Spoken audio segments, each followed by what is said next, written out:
ഒരു college class മുറിയിലെ സുരക്ഷിതമായ കസേരയും സ്ഥിരവരുമാനമുള്ള പ്രൊഫസർ പദവിയും ഒറ്റ രാത്രി കൊണ്ട് ഉപേക്ഷിച്ച് അനിശ്ചിതത്വങ്ങൾ നിറഞ്ഞ സിനിമാ ലോകത്തേക്ക് ഇറങ്ങി പുറപ്പെടാൻ എത്ര പേർക്ക് ധൈര്യമുണ്ടാകും? ബോളിവുഡിന്റെ മഹാമേരു അമിതാഭ് ബച്ചൻ തന്റെ ജീവിതത്തിൽ ആദ്യമായി ഒരു മൂവി ക്യാമറയ്ക്ക് മുന്നിൽ വിറച്ചു നിൽക്കുമ്പോൾ ക്യാമറയ്ക്ക് പിന്നിൽ അദ്ദേഹത്തിന് ധൈര്യം പകർന്ന് ഒപ്പമുണ്ടായിരുന്ന ആ മലയാളി ആരാണെന്നറിയാമോ? അറബിക്കടലിന്റെ അലയൊലികളെ സാക്ഷി നിർത്തി പരീക്കുട്ടി പ്രണയത്തിന്റെ വിരഹവേദനയോടെ പാടിയപ്പോൾ വിതുമ്പാത്ത ഒരു മലയാളി പോലും ഉണ്ടാകില്ല. ഇത് കേവലം ഒരു നടന്റെ ജീവചരിത്രമല്ല.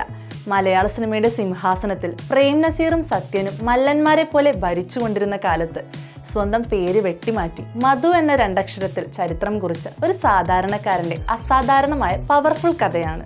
തിരുവിതാംകൂറിന്റെ മണ്ണിൽ തിരുവനന്തപുരം മേയറായിരുന്ന ആർ പരമേശ്വരൻ പിള്ളയുടെയും തങ്കമ്മ പിള്ളയുടെയും മകനായി ഗൗരീശ പട്ടത്താണ് മാധവൻ നായർ എന്ന മധുവിന്റെ ജനനം. പഠനത്തിൽ മിടുക്കനായിരുന്ന അദ്ദേഹം ബനാറസ് ഹിന്ദു യൂണിവേഴ്സിറ്റിയിൽ നിന്ന് ബിരുദാനന്തര ബിരുദം നേടി നാഗർകോവിലിലെ കോളേജിൽ ഹിന്ദി അധ്യാപകനായി ജോലി നോക്കുകയായിരുന്നു. എന്നാൽ നാഷണൽ സ്കൂൾ ഓഫ് ഡ്രാമയുടെ ഒരു പത്രപരസ്യം അദ്ദേഹത്തിന്റെ ജീവിതത്തിന്റെ വഴിമാറ്റിവിട്ടു. പ്രൊഫസർ കുപ്പായം അഴിച്ചുവെച്ച് ഡൽഹിയിലേക്ക് വണ്ടി കയറുമ്പോൾ വലിയൊരു ചരിത്രത്തിന്റെ തുടക്കമായിരുന്നു അത്. അവിടെ വെച്ചാണ് വിഖ്യാത സംവിധായകൻ രാമു കാര്യാട്ട് ഈ പ്രതിഭയെ തിരിച്ചറിയുന്നതും മൂടുപടം എന്ന ചിത്രത്തിലേക്ക് ക്ഷണിക്കുന്നതും. എന്നാൽ വിധി കാത്തുവെച്ചത് മറ്റൊന്നായിരുന്നു. മൂടുപടത്തിന്റെ മേക്കപ്പ് ടെസ്റ്റിനായി ചെന്നൈയിലെത്തിയ മാധവനെ NN പിഷാരടി തന്റെ നിണമണിഞ്ഞ കാൽപ്പാടുകൾ എന്ന ചിത്രത്തിലെ സ്റ്റീഫൻ എന്ന പട്ടാളക്കാരന്റെ വേഷത്തിലേക്ക് തിരഞ്ഞെടുത്തു. 1963 മാതൃഭൂമിക്ക് വേണ്ടി യുദ്ധക്കളത്തിൽ ജീവൻ വെടിയുന്ന ആ കഥാപാത്രത്തിലൂടെ മലയാള സിനിമയിലേക്ക് ഒരു നവനായകൻ പിറവിയെടുത്തു. അക്കാലത്ത് വൻമരങ്ങളുടെ തണലിൽ ഒതുങ്ങാതെ സ്വന്തമായി ഒരു സാമ്രാജ്യം വെട്ടിപ്പിടിക്കാൻ അദ്ദേഹത്തിന് അധികകാലം വേണ്ടി വന്നില്ല. മലയാളത്തിലെ ആദ്യത്തെ ഹൊറർ സസ്പെൻസ് ചിത്രമായ ഭാർഗവി നിലയത്തിൽ സിനിമയുടെ പകുതിയോളം സമയം സ്ക്രീനിൽ ഒറ്റയ്ക്ക് വന്ന് പ്രേക്ഷകരെ മനം പിടിച്ചിരുത്തിയ ആ എഴുത്തുകാരനെ ആർക്കാണ് മറക്കാനാവുക?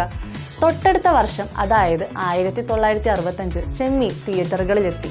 തകർന്നടിഞ്ഞ പ്രണയത്തിന്റെ നോവുമായി കടൽ തീരത്ത് അലഞ്ഞുതിരിഞ്ഞ പരീക്കുട്ടിയായി മധു ജീവിച്ചു തീർത്തപ്പോൾ മലയാള സിനിമയ്ക്ക് ആദ്യമായി രാഷ്ട്രപതിയുടെ സ്വർണ്ണ പതക്കം ലഭിച്ചു. മധുവിന്റെ പ്രതിഭ കേരളക്കരയിൽ മാത്രം ഒതുങ്ങുന്നതായിരുന്നില്ല.